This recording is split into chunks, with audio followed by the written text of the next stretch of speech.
로마서 16장은 로마서의 마지막 장입니다. 보통 편지 형식으로 보면 마무리를 할 때 인사말을 하고 마치는 거죠. 이 로마서도 서신 형식이기 때문에 로마에 있는 그리스도인들에게 보내는 편지이기 때문에 마무리 인사로 16장이 쓰여져 있습니다. 그런데 마무리 인사치고는 너무 긴 거예요. 그래서 제가 이것은 마무리 인사이기 때문에 그냥 이 문안 인사들은 함께 묶어서 이렇게 말씀을 준비하겠다고 읽었습니다. 16장 16절까지 이 다 문안 인사더라고요. 근데 이 문안 인사를 읽고 묵상하는데 마음에 굉장한 감동이 왔어요. 그 문안 인사에 26명의 이름이 열거됩니다. 그런데 때로는 그 이름 앞에 짤막한 수식어들이 있어요. 근데 거기에 굉장히 심오한 뜻들이 있다는 그런 마음을 하나님께서 주셨어요. 그 짧지만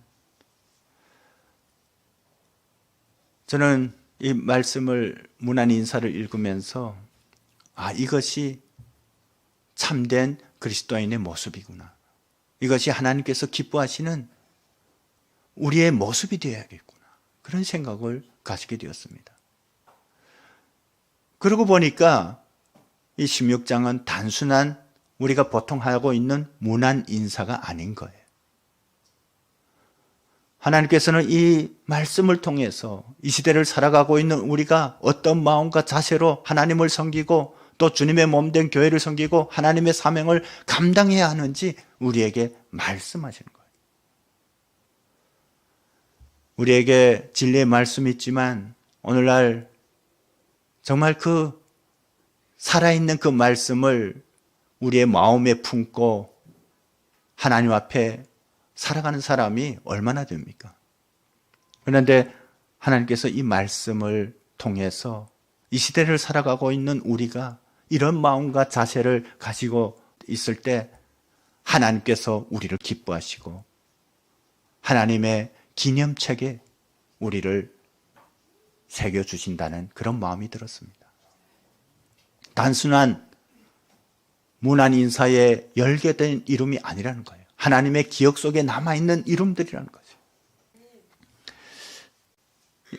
오늘 이 1절부터 5절까지의 말씀을 보면 안부 인사 전에 먼저 로마 교회의 갱그레아 교회의 일꾼인 베베를 추천하는 내용이 나옵니다.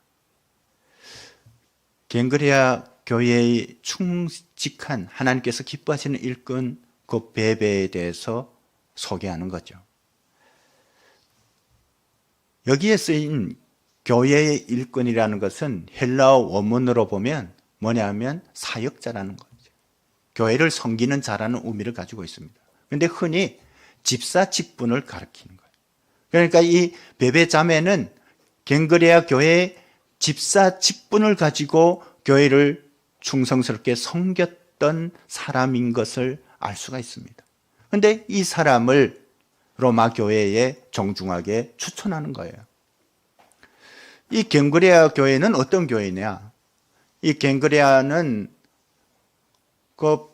오늘 그리스에 있는 펠로폰네소스 반도라고 있어요. 거기에 고린도가 있는데 고린도시에 있는데 고린도시에서 한 11km 떨어진 고린도시에 속해 있는 항구 지역입니다. 그런데 사도 바울이 2차 전도 여행 때 이 고린도에서 1년 반 동안 머무르면서 복음을 전하게 돼요. 그때 고린도 교회가 세워졌고 또 주변에 많은 교회가 세워지게 됩니다. 그 중에 한 교회가 바로 갱그레아 교회라는 것이에요. 2차 전도 여행을 마무리할 즈음에 사도 바울이 이 고린도를 거쳐서 수리아로 가려고 기도하면서 준비합니다. 그리고 떠나기 위해서 배를 타고 그곳에 가기 위해서 갱그레아로 오게 되는데 사도행전에 보면 거기서 사도 바울이 서운한 것이 있었는데 그것이 마무리되면서 머리를 깎았다고 나와요. 그러니까 그냥 갱그레아 항구를 바로 거쳐서 배를 타고 간 것이 아니라 거기서 얼마 동안 유숙했다는 것을 알 수가 있습니다. 이 성경을 볼 때 갱그레아 교회는 가정교회였어요. 가정에서 그때 초대교회는 대체로 보면 다 가정교회 형식이었습니다. 여러 가정교회가 모아서 한 교회를 이룹니다. 이 갱그레아 교회는 아마 짐작컨대 베베 집사의 집에서 시작된 것으로 보고 있어요. 왜냐하면 그는 오랫동안 사도 바울을 비롯해서 주님의 사역자들을 섬겨왔던 사람이었어요. 오늘 본문에 나오는 것처럼 이 베베 자매는 이는 그가 여러 사람과 나의 보호자가 되었다고 소개하고 있어요. 그게 뭘 말하냐면 주님의 사역자들을 위해서 성심성의를 다해서 섬겼다는 것이에요. 그건 뭘 말합니까? 오랫동안 사도 바울이 고린도에서 1년 반 동안 머물 때, 그리고 또 3차 전도 여행에 왔을 때, 고린도에 또 있을 때 주님의 마음으로 주님의 사역자들을 최선을 다해서 섬겼던 분이라는 것을 알 수가 있습니다. 사도 바울이 3차 전도 여행 때도 아가야 지방에 왔을 때 이 고린도에 오게 됩니다. 거기서 쓰여진 이 서신이 로마서인 거예요. 지금 우리가 나눴던 것처럼 이 사도 바울은 3차 전도 여행을 마치고 어디로 가게 되어 있습니까? 예루살렘으로 가려고 계획하고 있어요. 이방인 성도들이 예루살렘 교회를 위해서 모았던 그 헌금을 가지고, 구제 헌금을 가지고 예루살렘을 방문할 계획을 가지고 있어요. 그런데 우리가 로마서 1장 말씀이나 그 이후에 그 말씀들을 통해서 알 수 있었던 것은 사도 바울이 로마 교회를 가고 싶은, 찾아가고 싶은, 그래서 그들을 만나고 싶은 마음이 간절했다는 거예요. 그런데 여러 번 시도했지만 그 길이 막혔다고 성경은 말씀하고 있습니다. 사도 바울은 로마 교회가 믿음 안에 그리고 진리 가운데 든든히 세워지기를 원하는데 지금 당장 갈 수 없는 그런 안타까운 마음에서 그들을 더욱 바른 믿음 위에 세우기 위해서 이 로마서를 쓰게 되는데 이것을 전해줄 어떤 사람을 구하고 있었던 것 같아요. 오늘 이 말씀을 볼 때 이 베베 자매는 이 고린도에서 로마로 가게 된 것이에요. 그랬기 때문에 로마 교회에 그를 추천합니다. 어떤 목적 때문에 로마로 가는지 성경은 구체적으로 밝히지 않고 있습니다. 그런데 오늘 이 본문을 볼 때 사도 바울의 이 편지를 로마 교회에 전달할 중요한 의무도 가지고 있었음을 우리는 알 수가 있습니다. 그러면서 사도 바울이 로마 교회에 이 베베 자매를 지금 추천하면서 부탁하는 거죠. 뭐라고 합니까? 주 안에서 성도들의 합당한 뇌절로 그를 영접하고 무엇이든지 그에게 소용되는 바를 도와주라. 여러분, 지금 로마라는 낯선 곳에 가는데 지금도 그렇죠. 우리가 다른 나라에 가면 숙소도 필요하고 또 가이드도 필요합니다. 그런데 그때 당시는 얼마나 더 낯선 곳에 갔을 때 두렵고 떨리겠습니까? 물론 로마 교회 그리스도인들이 알아서 잘 할 수도 있겠지만 그럼에도 불구하고 이 베베 자매가 이방인이고 로마 교회 안에는 유대인들도 있었기 때문에 어떤 그런 갈등들이 또 이방인들을 대하는 그 태도들이 잘못된 태도들이 있을 수도 있는 거예요. 그것을 사도 바울이 걱정해서 그들에게 잘 부탁하는 거예요. 근데 그 부탁하는 이유가 뭡니까? 아까도 나눈 것처럼 그가 여러 사람과 나의 보호자가 되었다. 여러분, 이 베베 집사는 하나님의 영광을 위해서 주님의 복음을 전하는 사도 바울과 같은 사역자들을 위해서 모든 것을 아끼지 않았어요. 최선을 다한 삶을 살았어요. 하나님께서 그것을 기뻐한다는 거예요. 그래서 그가 이제는 주님의 동역자가 되어 사도 바울의 동역자가 되어서 이 일을 감당하는데 지금까지 수많은 사람들을 섬겼던 것처럼 그도 섬김을 받을 그런 권리가 있다는 것을 말하는 거예요. 우리 하나님은 우리가 하나님 앞에 온전히 최선을 다했을 때 그것을 갚으시는 분이죠. 우리가 주님 앞에 서게 됐을 때 하나님은 우리에게 칭찬과 상급으로 갚으실 것입니다. 하지만 이 땅에서도 하나님께서는 하나님의 방법으로 하나님의 사람들을 통해서 우리를 도우시는 분이신 것을 기억하시기 바랍니다.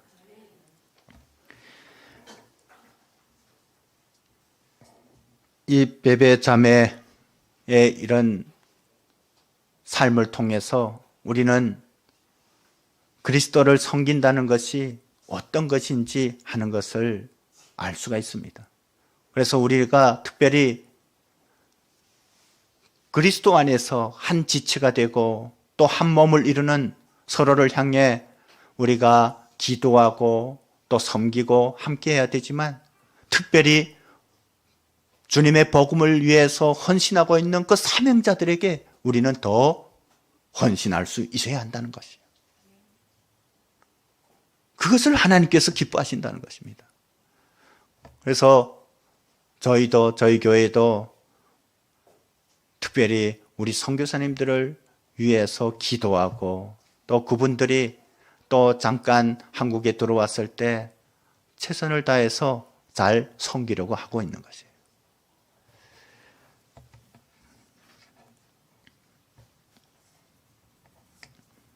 아마 이 베베 집사가 로마로 가게 된 다른 경위가 있을지는 모르지만 이분의 신앙을 볼 때 사도 바울이 어떤 로마 교회를 향한 이 서신을 준비하고 있을 때 그것을 자처해서 그 먼 길을, 험난한 길을, 어려운 길을 가지 않았을까 생각됩니다.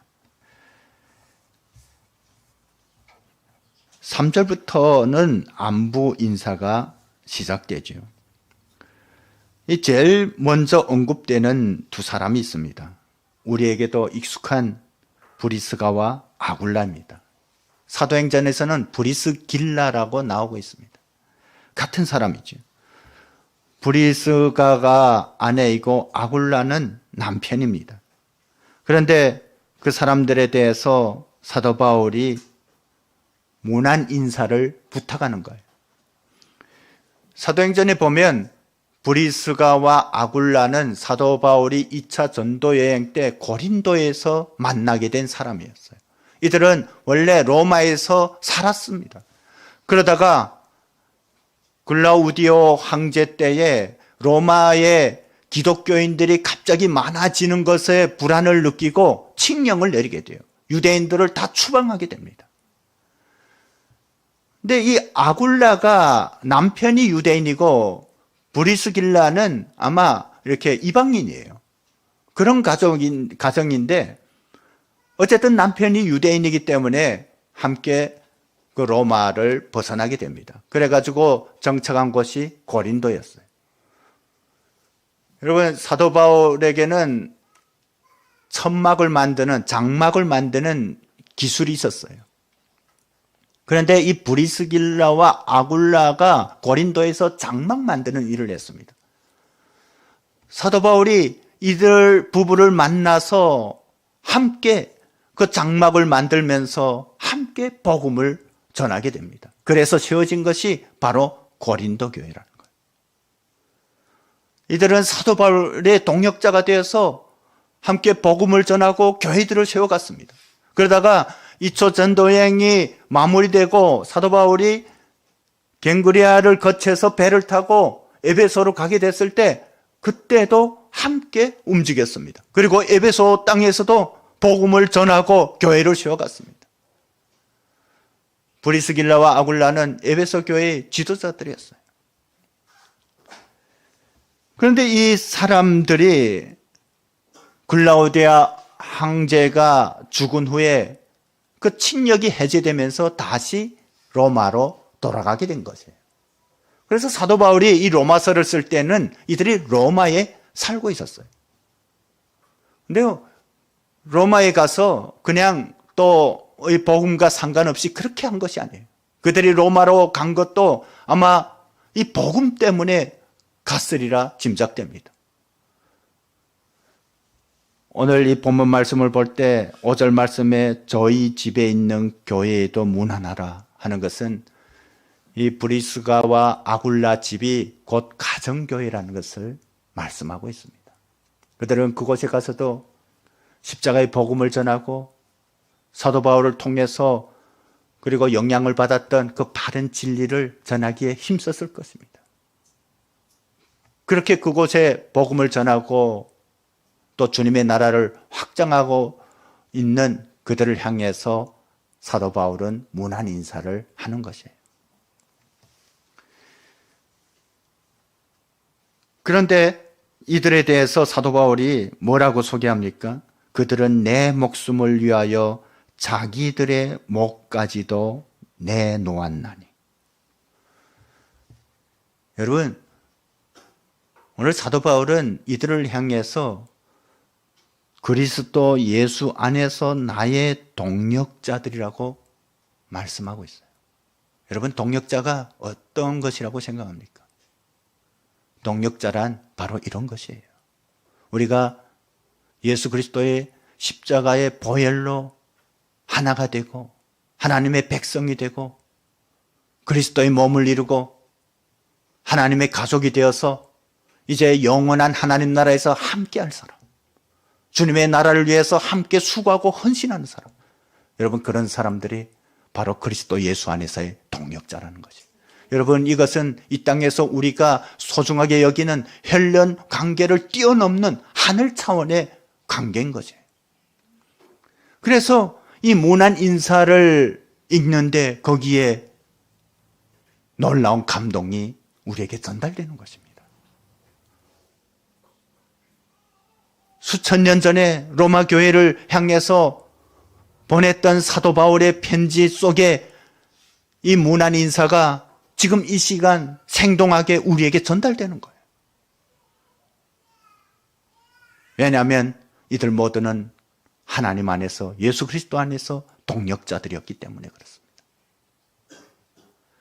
여러분 동력자라는 것은 바로 서로를 위해서 사심 없이 자기의 목숨까지도 내어놓을 수 있는 그런 관계를 말합니다.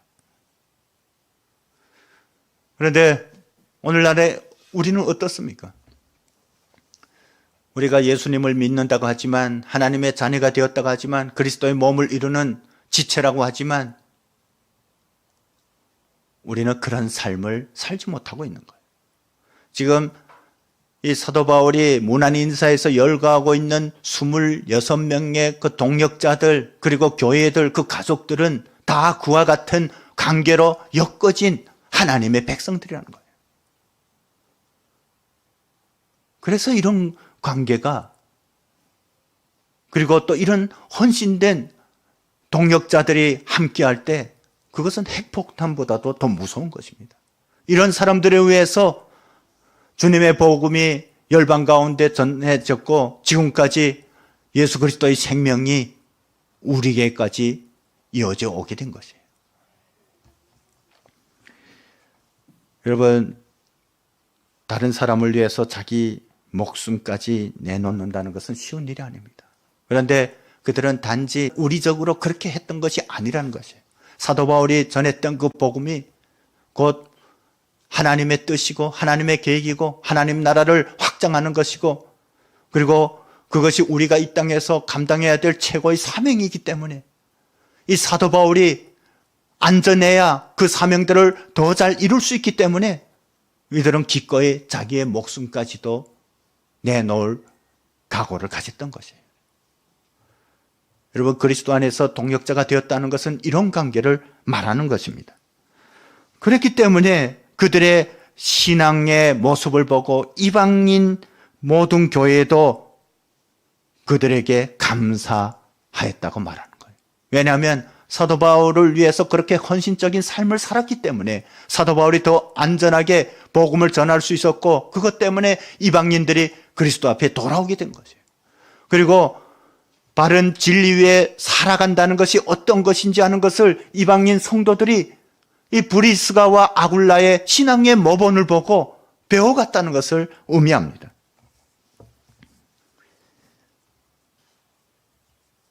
오늘 5절 말씀에 브리스가와 아굴라 그 가정교회에서 함께 동력하고 있는 한 사람도 소개되고 있습니다. 내가 사랑하는 에베네도에게 문안하라. 에베네도라는 한 인물이 나옵니다. 그 사람에 대해서 아시아에서 그리스도께 처음 맺은 열매라고 소개하고 있습니다. 이 브리스가와 아굴라가 사도 바울과 함께 갱그레아 항구를 떠나서 에베소에 갔을 때, 그리고 에베소를 중심으로 해서 아시아 지역에 복음을 전할 때 그곳에서 처음으로 믿고 구원을 받은 사람이었다는 것이에요. 하나님께서 이들에게 허락하신 첫 구원의 열매였다는 것이에요. 그런데 이 에베네도는 구원받는 데 그치지 않고 그 은혜에 감사하고 또 사도 바울과 브리스가와 아굴라의 동역자가 되어서 함께 했음을 알 수가 있습니다. 이 에베네도는 원래 아마 에베소에서 살았을 것 같아요. 소아시아에서 살았는데 그도 그리스도의 복음을 위해서 브리스가와 아굴라가 로마로 옮겨가게 되자 함께 그들과 함께 가서 또 주님의 몸된 교회를 위해서 그리스도의 어떤 사명을 위해서 동역자로 함께했다는 것을 말하고 있습니다. 그렇기 때문에 사도 바울은 에베네도를 향해 친근하게 사랑하는이라는 수식어를 붙인 거예요. 얼마나 사랑스럽겠습니까? 여러분, 이것이 우리를 향한 하나님의 바람입니다. 우리가 정말 주님 앞에 온전히 서기를 원한다면, 하나님의 나라를 위해서 우리의 삶을 내어드리기를 원한다면 하나님께서 우리를 그 사랑스러운 눈길로 바라보시고 부르실 것입니다. 그렇게 된다면 또한 그리스도 안에서 믿음의 동역자 된 우리 모두도 그런 마음으로 바라보고 기도하고 함께하게 될 것이라는 것이에요. 사도 바울은 이들을 그리스도 안에서 동역자로 지칭하고 있습니다. 여러분, 교회의 기능과 그 핵심 역할이 있어요. 그것을 뭐라고 표현하냐면 케리그마와 디아코니아, 코이노니아라고 말합니다. 케리그마는 말씀 선포, 복음 선포를 말합니다. 디아코니아는 봉사를 말합니다. 코이노니아는 우리가 흔히 알고 있듯이 교제를 말하는 것이죠. 이것이 교회의 중요한 기능입니다. 어느 것 하나 빼놓을 수 없는 것이에요. 어느 것이 중요하고 어느 것이 덜 중요한 것이 아닙니다. 이런 기능과 역할을 감당해야 건강한 교회가 되는 거예요. 그런데 어떤 경우는 그냥 공적인 예배만 중요하다라고 강조하는 경우가 있습니다. 물론 그것도 틀린 말은 아니지만, 그런데 여러분, 예배가 무엇입니까? 단지 우리가 지정된 시간 동안에 찬양하고 기도하고 또 말씀을 나누고 그것만 예배입니까? 그러나 성경이 우리에게 말하는 것은 말씀 선포뿐만 아니라 교제와 봉사도 중요한 예배의 부분이라는 것을 말씀하고 있어요.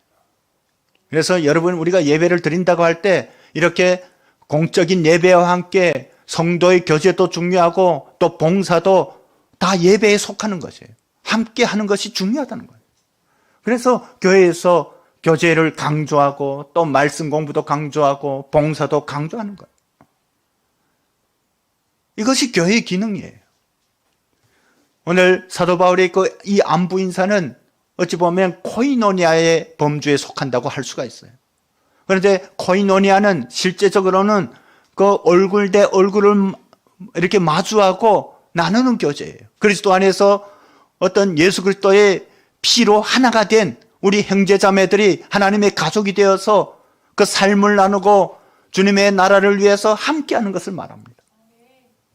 그런데 때로는 우리가 하나님의 사명을 위해서 또 갈라질 때가 있어요. 오늘 이 본문 내용처럼 많은 사도 바울의 동역자들이 얼굴 대 얼굴을 만날 수 없는 상황이 있을 때도 있다는 거예요. 하지만 우리가 그리스도 안에서 동역자라면 성령 안에서 이와 같은 교통을 할 수가 있다는 거예요. 코이노니아를 이룰 수 있다는 것이에요. 여러분, 우리가 믿음으로 서로를 위해서 기도하고 또 함께하기를 원할 때 하나님께서는 시공간을 초월해서 우리에게 은혜를 베푸시는 분이세요.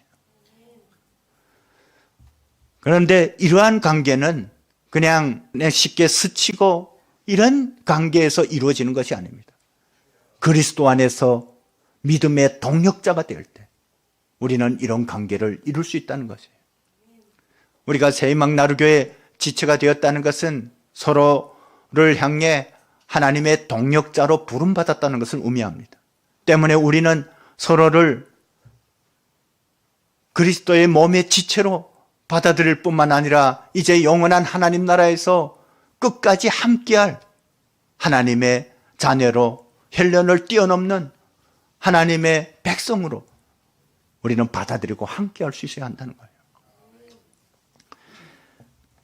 저는 우리 교회 성도님들이 그런 마음으로 서로를 바라보고 함께 했으면 좋겠습니다. 교회를 다니는 사람들 중에 그런 사람들도 때때로 봅니다. 어떤 목적을 가지고 오는 거예요. 물론 초신자일 때는 그렇게 오기도 합니다. 어떤 사람은 교회에 가면 어떤 결혼 상대를 만날 수 있지 않을까 하고 오는 사람도 있어요. 또 어떤 사람은 비즈니스 목적을 가지고 교회에 있는 사람들이 많이 모이니까 그래서 오는 사람도 있어요. 근데 그 시작은 어떻게 되었건 주님 안에 거하게 되고 그 안에서 진리의 말씀을 듣게 되면 변화가 생기게 된다는 거예요. 여러분, 그 안에서 진리를 깨닫게 되면 변화되어야 마땅한 거예요. 그래서 처음에는 어떤 그런 목적을 가지고 왔을지라도 그래서 그 주님의 은혜로 어떤 이렇게 괴로운 상대를 만나서 결혼했을지라도 더 감사하고 하나님 앞에 나아가야 그것이 정상적인 삶이라는 것이에요. 그런데 간혹 보면 그렇게 막 열심히다가 결혼 상대를 딱 만나고 나면 어느 날부터 안 보이기 시작해요. 제가 그런 사람들을 이전에 여러 사람 봤어요. 여러분, 그것은 제대로 된 믿음이 아니에요. 우리가 예수 그리스도 안에 거한다는 것은 주님 안에서 진정한 코이노니아를 이루는 것입니다. 예수 그리스도의 동력자로 함께하는 것입니다. 서로를 위해서 자기의 살을 떼어주고 피를 나눠줄 만큼 그런 관계로 함께하는 것이에요. 여러분, 그러지 않고 어떤 이렇게 교회 지체들을 이용하려고 한다면 이제 혹시 영원한 하나님 나라에서 계속해서 영원히 얼굴을 맞대고 살게 된다면 그 일이 계속 생각나서 얼마나 부끄럽겠습니까? 제가 보니까 이제 영원한 하나님 나라는 어떤 사망도 없고 애통함도 없고 눈물도 없고 질병도 없지만 부끄러움은 있는 것 같아요. 그래서 성경도 우리에게 부끄러운 구원에 대해서 말하는 거예요. 그러면 영원히 살면서 영원히 부끄러우면 그것도 좀 괴롭지 않겠습니까? 피할 데도 없어요. 그래서 우리가 믿음 안에서 진정한 동역자로 거듭났으면 좋겠습니다. 그런 마음을 가지고 우리가 그리스도의 몸을 이루며 함께하기를 원합니다. 그리고 서로를 향해 계속해서 무난하기를 원합니다.